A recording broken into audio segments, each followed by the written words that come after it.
So, we're working through a new series called A Skeptic's Christmas, right? And we're trying to answer the questions that maybe a skeptic might have about God, why they would believe in him, why they would believe in Jesus, which is what we're all, what we're working our way towards. Whether we're a person of faith or someone who doesn't believe, our calendar is still working its way towards December 25th. All the reason that we stop and we celebrate, whether we believe in Jesus or not, is built on the fact that this is the day historically that the church has celebrated Jesus' birth. And so we're working our way that way, but we know there's lots of people that have questions. We know lots of people that are just uncertain. They've heard things or they've read things. They believe certain things about science, about God, about the Bible, and even about Jesus. And so we want to take our time this month to kind of work our way through that. And for anyone who comes in with a little bit of doubt or a little bit of skepticism, we welcome questions. We want to talk about the hard things. For people of faith, this message is about strengthening and encouraging, that we don't just believe in some myth, that we don't believe in something that we can't begin to even see his handprints, his fingerprints on creation and on the order of things. We're people of evidence, right? I mean, we like empirical data. We like to know that we believe in, right? We believe in a law, and we believe in this law that we are innocent till we're proven guilty, right? But what's that guilt based on? It's based on evidence, right? There's a proof of evidence that is necessary to convict somebody of a crime. And we're thankful for that, right? I mean, like, they can't just throw us in prison for no reason like they do in other places. Like, we're really thankful for the evidence that has to be provided before that. Guys, when we plan to propose to our wives, right, there was some evidence that we were looking for that they wanted to spend the rest of their lives with us, right? And women, the other way, is the same way. Like, there was something that you wanted to know about that person, about a feeling that you had of that person, that you knew that you wanted to spend the rest of your life with that person. There's some evidence that was at work there. Right? You can go to work for a new business, right? You go through the job interview, tell you you're hired, they give you the desk placard, right? You turn in your reports. But the thing that really makes it that you really work there is they paid you for all that stuff, right? You get a paycheck at the end of the week, and you said, now I know I work at this place. But we're all skeptics, right? I mean, we all have this skeptical side. We all like to see evidence. And when the evidence just seems a little contrary to what we believe or what we feel, we begin and we run off on all these random conspiracy theories, right? There are all these people that totally believe that we never landed on the moon, right?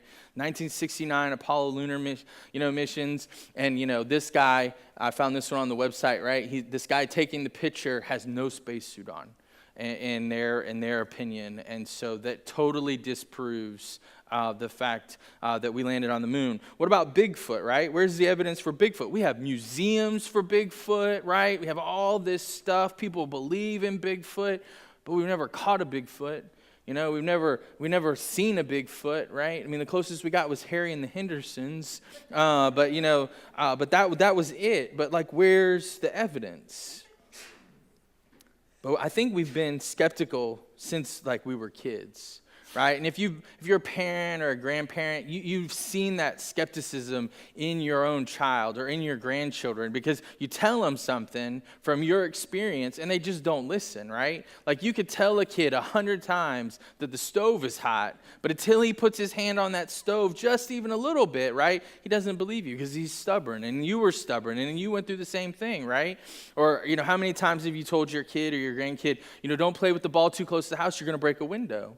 Right? We told our kids, hundreds of times. Donna shared a story about how her garage window was always broke. They were always putting a baseball through this garage window, breaking the panes out in this window, because Dawn's house was the only house that didn't have a tree in their front yard. Every other house in the neighborhood had a tree in their front yard. You couldn't play any sports, Don's mom was a sucker enough never to plant a tree in the middle of her yard, and they always replace windows. And we tell our kids this all the time.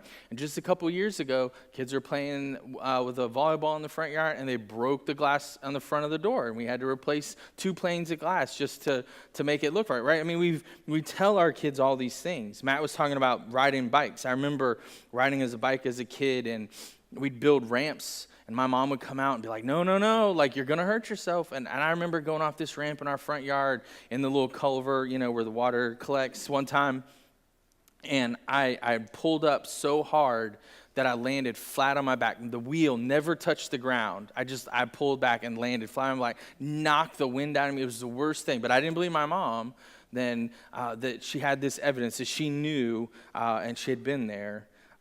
But we are just skeptics from the very beginning. And I wonder if there's something, that we could go back. There's that one or maybe 2 events in our life where we wish we could go back and just shake our former self. And we're just like, no, don't do this. Like, get it in your head. Don't fall for this trap, right? So that we could get them before they have to experience some kind of hurt or some kind of pain or some kind of heartbreak.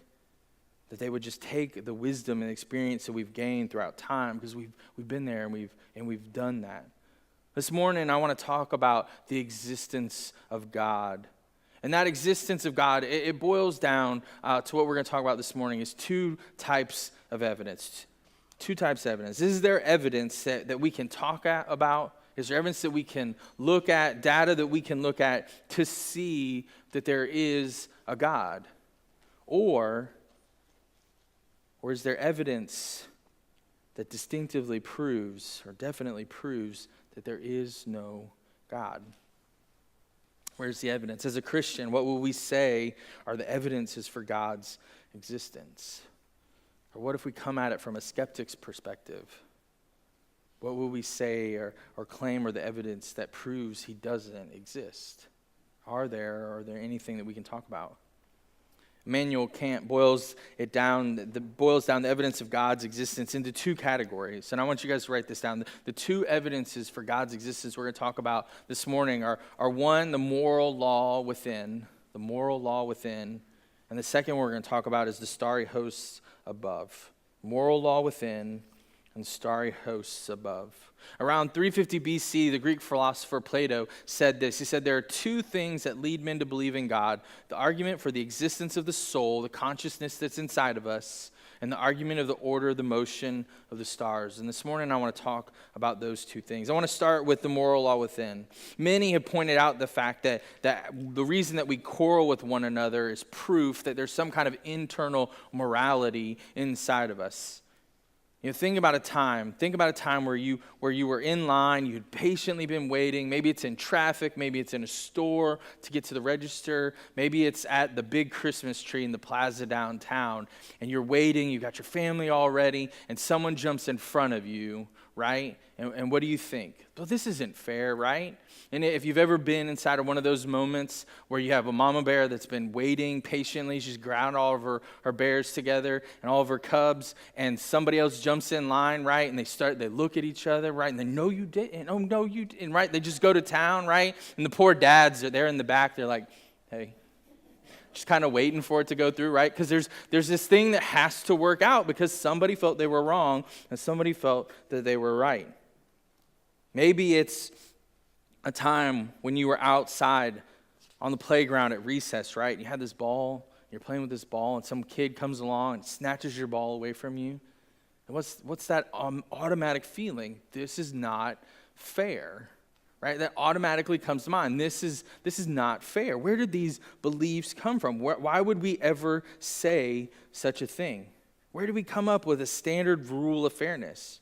Why does it seem that everyone has this belief across different cultures, across different societies, even across the span of history? Where did this idea come from?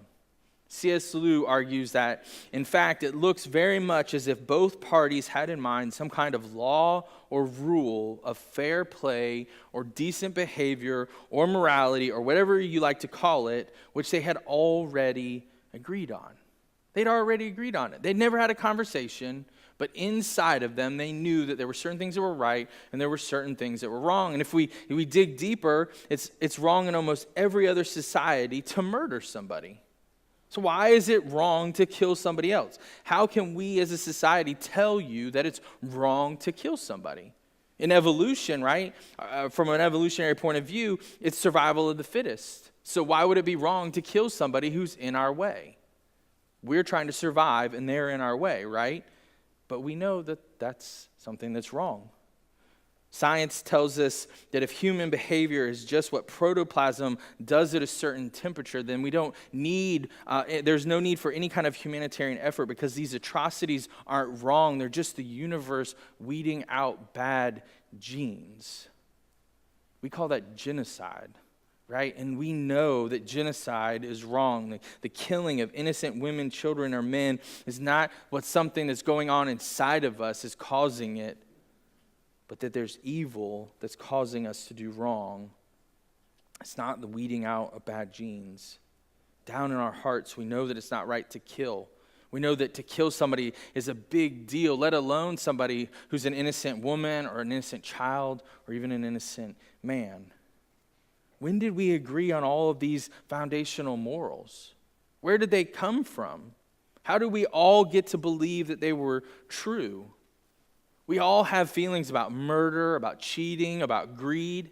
Why do we care about starving children or homeless vets or those that are impacted by natural disasters? Because there's something inside of us that tells us to care. It tells us that some things are right and some things are wrong. And if we're going to have this moral law that's inside of us, something within of us, then there has to be a moral law giver.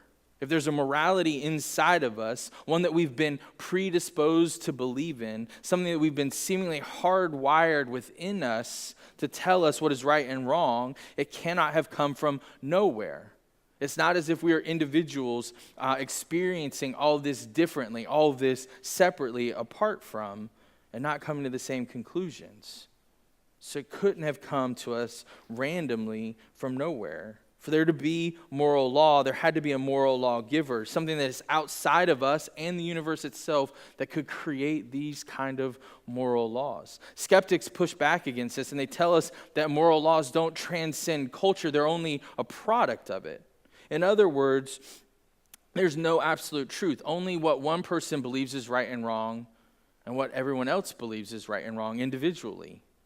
But it's not wrong for them, and what's right for you is not right for them.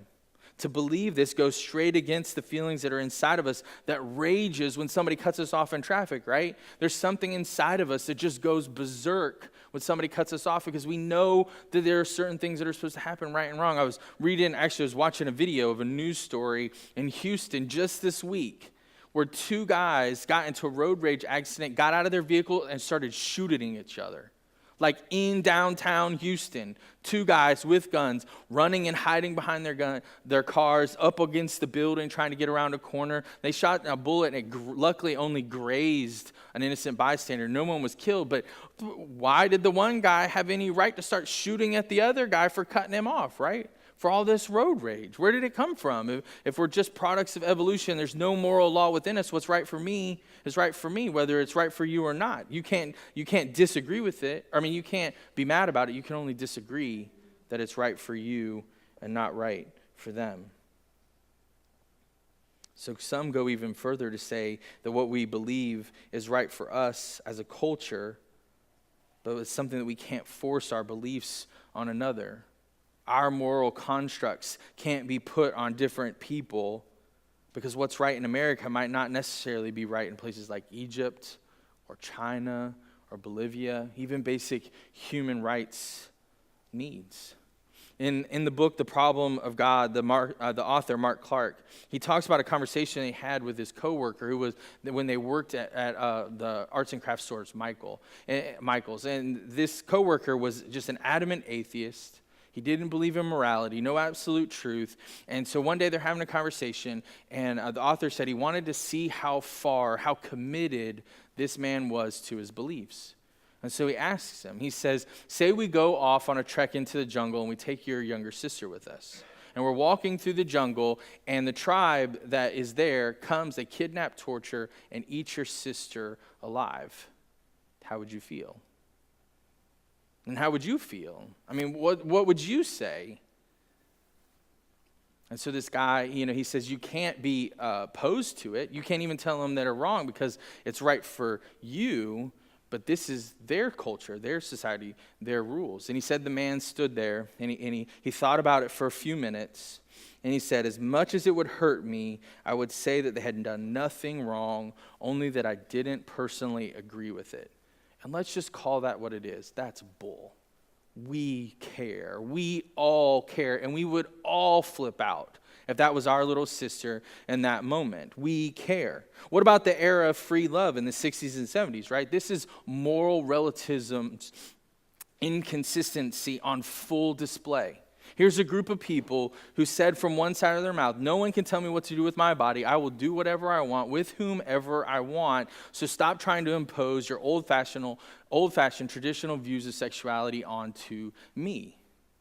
But out of the other side of their mouth, they condemned the Vietnam War as morally unjust. That doesn't even make any sense. How can you say there's no morality, but this is morally unjust? They went out and they began to protest anywhere that they could, and they were imposing their views on everyone else, whether they wanted to hear them or not. If we remove objective morality from the picture, can't those who are in power kill those they deem as the enemy? What absolute moral law were the protesters citing otherwise? Where did that right or wrong come from? By their own ethics, the flower children of the 60s and 70s should have never tried to impose their moral convictions as right or wrong onto somebody else. But it seems to be that there is a morality within us that told them that killing was wrong. And if there is a morality within us, that it requires some kind of lawgiver to instill those laws within us. And that's what Scripture says. Romans chapter 2, starting in verse 14, says this: even Gentiles who do not have God's written law show that they know his law when they instinctively obey it, even without having heard it. They instinctively know right and wrong. They demonstrate that God's law is written in their hearts for their own consciousness and thoughts. Either accuse them or tell them that they're doing what is right. There's something inside of us. Even Paul recognized that there was something inside of us that directs us, that guides us. What is Paul saying? He's saying that it's observable that humans appear to be wired with a sense of right and wrong.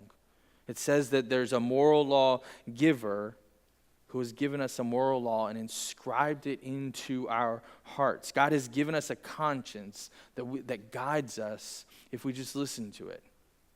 It's that feeling that we get when we've done something wrong and we're guilty.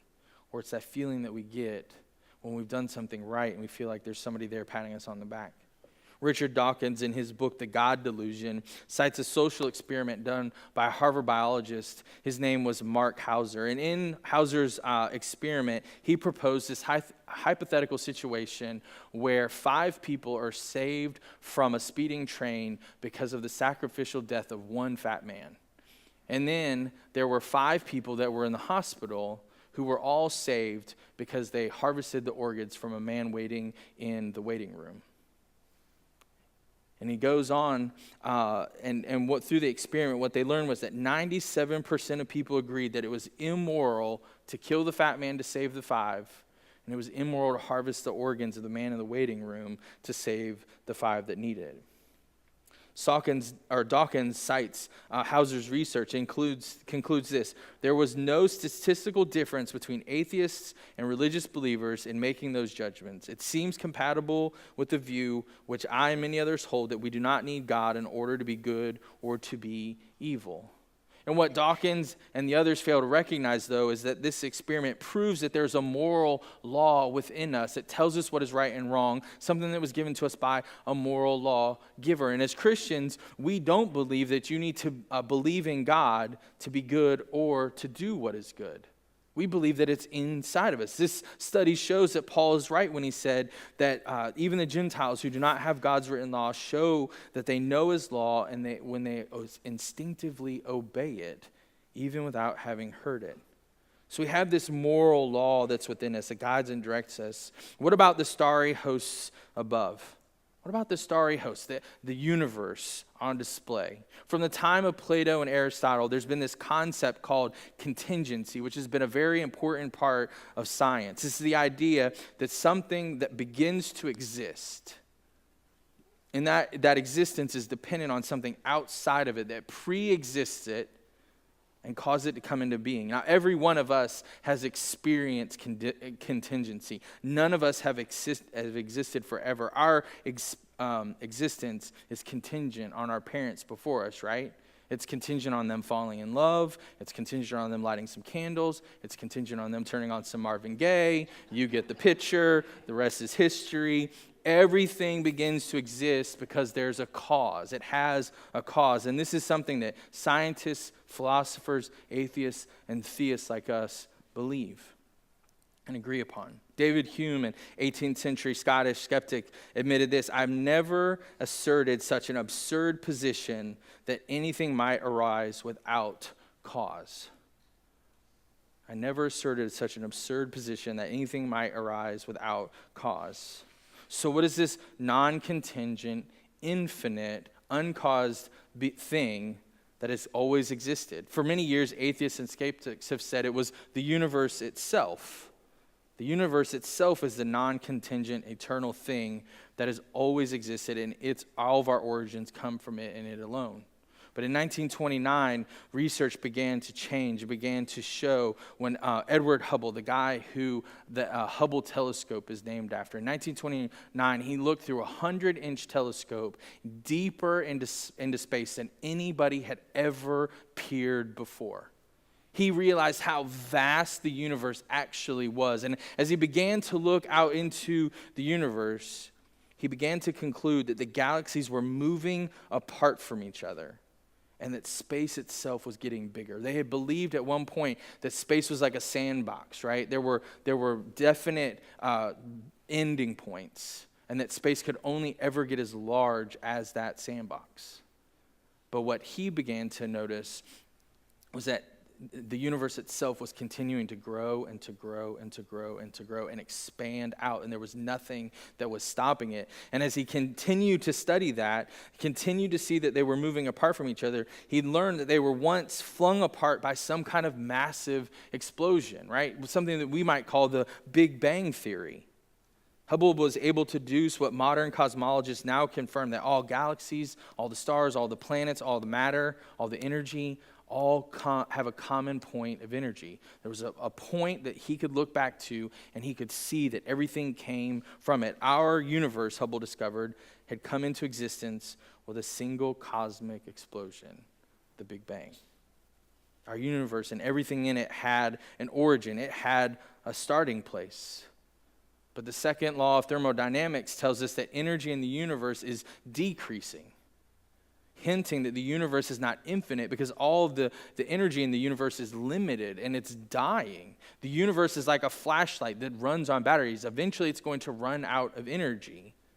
And so this proves that the universe itself cannot be our non-contingent eternal creator because it had an origin itself.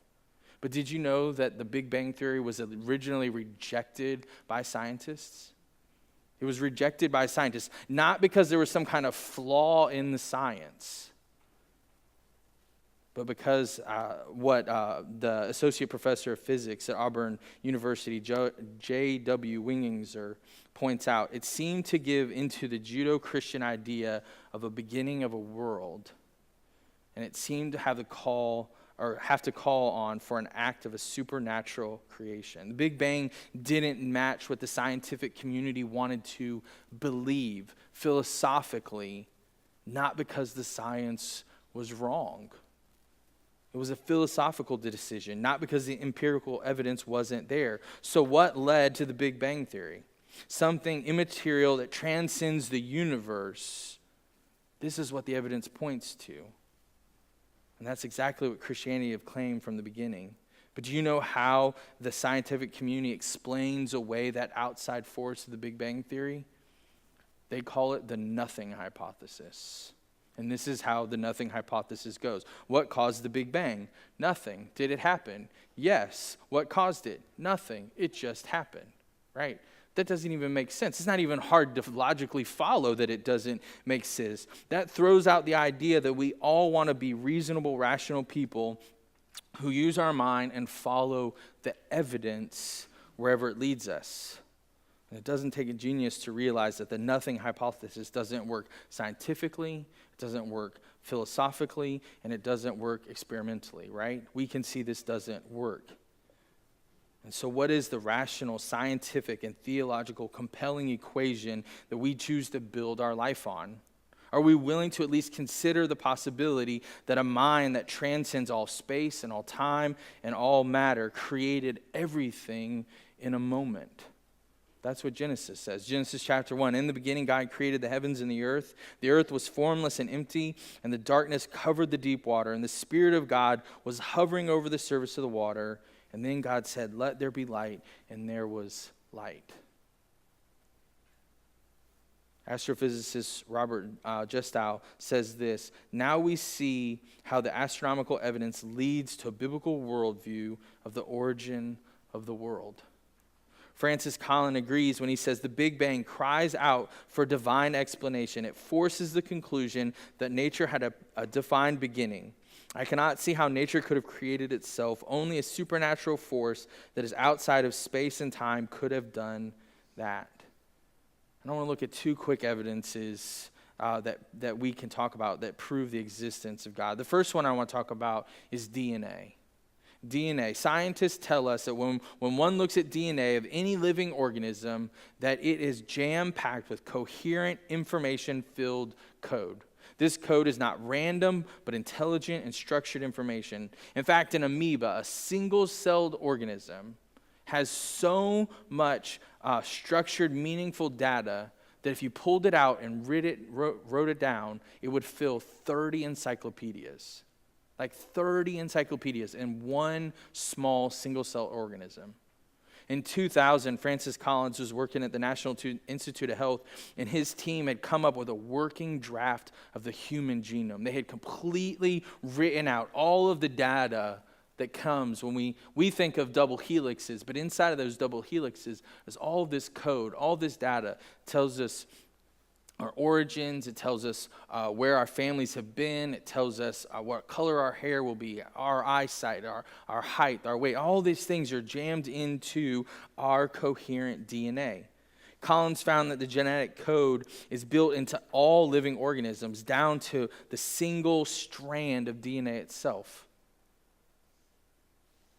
And he states that the evidence calls for the existence of an intelligent mind. And he wrote a book in which he calls DNA the language of God, because it was so jam-packed. Whenever we observe the presence of intelligent, structured, coherent language or communication, we typically assume that its creation was started from an intelligent mind, right? I mean, 35,000 years ago when they painted the rhinoceros on a cave in France, we didn't deduce that it just happened to be there, but that some intelligent mind was able to create it and preserve it, and it be something that we would recognize. We know that looks like a rhinoceros.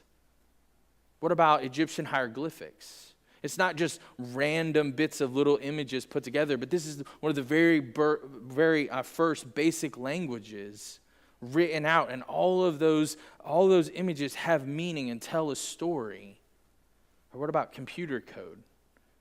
The computer code that runs our phones, it runs our websites in the background, working behind anything that we see. But this is the stuff that tells our phones to work the way that they work, or our websites to display what we see. When we look at these kinds of things, we would come to the conclusion that it was created by an intelligent mind. What about the stars? Philosopher William Pelly, he tells it this way: if you were walking along the beach and you found a branch laying there, washed up on the shore, you would deduce that it had come from a tree, right? Because that's what we know, that's what we think. But what if we were walking along the beach and we happened upon a watch? And we began to look at this watch, and with all of its complexity, all of its moving parts, and all of its pieces, we would deduce that it had some kind of design. It had not been a product of accident, random, by chance. And we need to use the same logic when we look out into the starry night.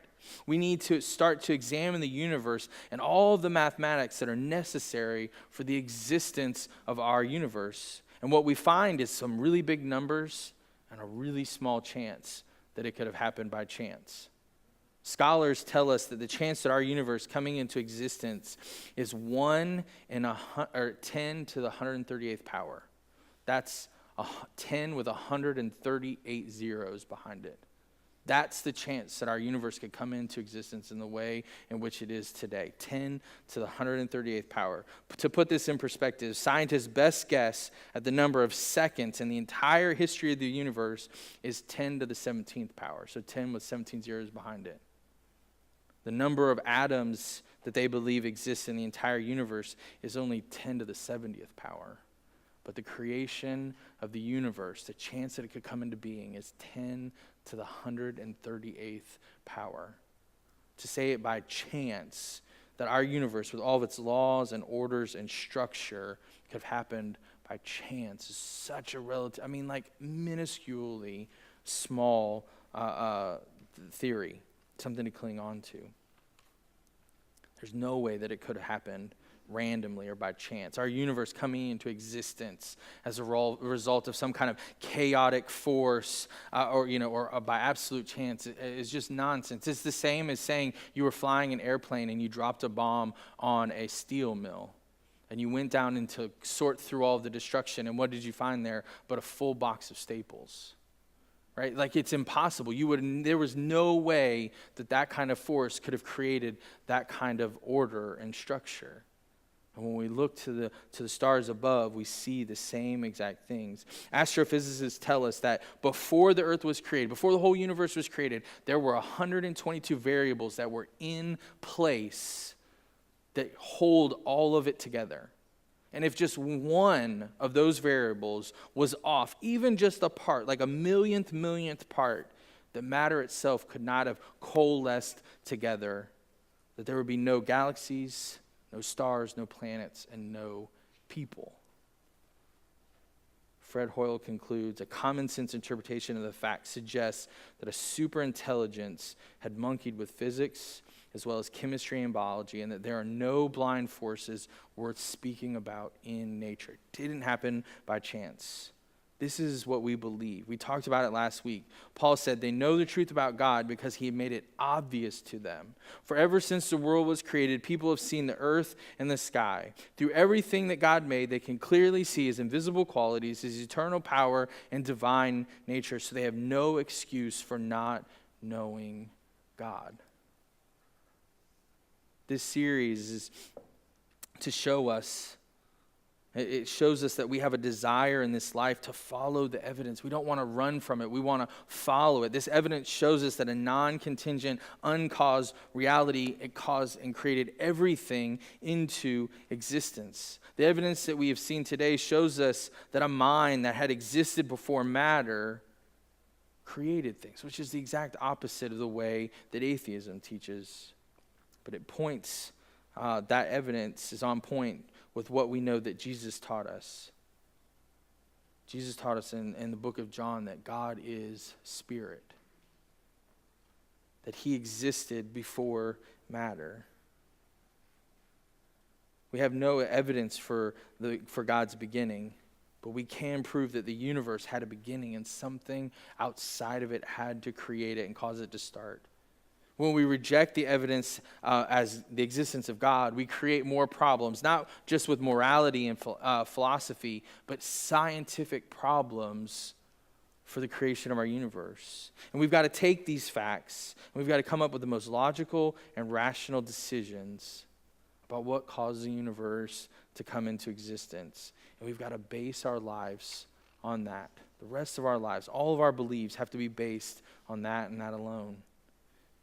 Think about it. Have you ever been in a room by yourself, right? You know you're there alone, right? And maybe you left a window open, or maybe you had a door to a closet that was open, and you leave for a little while, and you come back, and the window's closed, or the door's closed, right? What would you think? What would be the first things that go into your mind? What caused that to happen? If the first thing that you thought was, oh, that window's a little heavy, the wind shakes it enough, it's going to slide itself down, you would never wonder why the window was closed. You would automatically assume that. But if you didn't wonder that, you would have to ask, what closed the window? What shut the door? And there would be logical conclusions that you could come to, that somebody had come behind you, somebody that you didn't realize, somebody that you didn't know was there, who did that, who shut that window, or who closed that door. And as we talk about these things, we want to have reasonable and rational conclusions about the origins of the universe and where God came from. As we talk about the problem of God, the reality is that we have all these evidence that show us that the improbability of the universe coming into existence all by itself, but that a super intelligent being caused the universe to exist, and he placed law and order and structure into it. And there being left a trail that someone could look up into the stars through a telescope and see that it all had one point of origin. And from there, it went out. This morning, we've been talking about the evidences, and we need to decide, are we willing to take a step closer to acknowledging God or strengthening our faith in God because we claim that he is the one who created it all? And next week, I want to make sure you guys are here for all these weeks as we're building up to Christmas, and thinking about Jesus. But it goes from this idea of general revelation that we can look out into nature, we could see the stars, we could see the trees, we could see each other, and we could see that God in his infinite power created all things. But now we're going to move from this idea of general revelation into an idea of specific revelation. That there was a message that God had in store for us. And we say that message exists here in the Bible. But how do we know that this Bible is as true today as it was in the very beginning? The inerrancy of Scripture. How do we know that this story from beginning to end is God's story of talking about creation, talking about the fall of man, talking about him coming down to redeem us and then coming back for us one day? How do we know that this story is reliable and that it's true?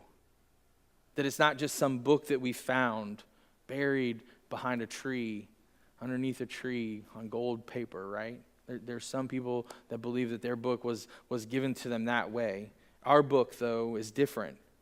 Our book combines together all of the letters, all of the things that God wants us to know, written across roughly 2,000 years of history by 40 different authors on 3 different continents and in 3 different languages. Yet it's a completely coherent story about God and his desired relationship with man. And so we want to talk about that next week. We want to talk about the idea that the Bible can be believed in. I want you guys to pray with me. Father God, we come to you this morning so thankful for the ability to look out and to see, the ability to do some introspection and see in our hearts that we know right from wrong. And this morning, we come to you with our faith just a little bit stronger, seeing that it couldn't have happened by chance. And so we come to you, and we worship you. We believe in your Son, Jesus. Father, this morning, I just pray in these next few moments that you would come and that you would speak to all of us right where we're at, that you would convict our hearts, that you would strengthen our spirits. Father, that if we don't have that relationship with you that we want, that we would do something about it, that we would take a step forward in some measurable way this week. Father, right now, and we just come to you and we pray that you would make yourself real to us. And we pray this in your Son's name. Amen.